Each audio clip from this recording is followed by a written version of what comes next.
Taking a tour by bike gives you a whole new perspective of downtown Oklahoma City.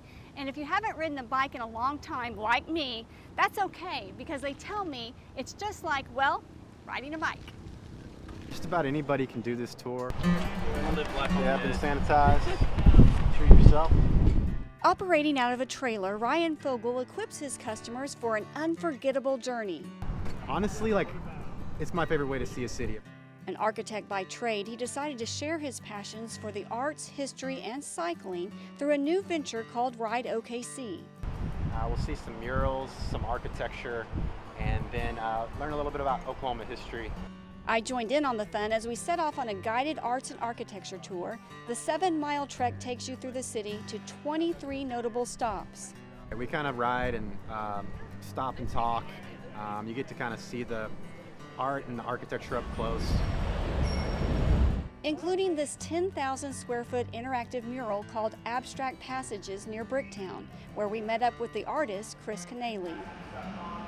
I love the fact that it's being enjoyed like this. I'm a huge fan of bicycles, so the fact that Ride OKC comes through and brings everyone through here is awesome. It just warms my heart, for sure. Time to move on to the next stop, the Oklahoma City Federal Building, a modern structure that represents strength and resilience following the 1995 bombing of the Alfred P. Murrah Building. Are you guys funded by the... Safety was the primary design feature they had to use for this design. The walls you see are mostly concrete.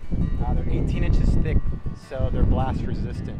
I think he really does a great job of painting a narrative in an interesting way of kind of the history here and how a culture blends into it. The tour also takes you through many of the city's bustling and distinct districts, where you'll find some of the best hidden gems. We go see a lot of historic architecture. Heritage Hills has some really awesome mansions from the turn of the century. And we see some really modern new houses over in south of St. Anthony's in Sosa. I actually like this part, this stop here at Overholser Mansion. I think it's so atypical of what someone from out of state would think Oklahoma is. You've got beautiful tree-lined streets, and this is definitely my favorite spot. The entire tour takes about 2.5 hours to experience, with about an hour of actual pedaling. It's a great way to get to know the city, it's a great way to experience it, and it's a great way to get a little exercise.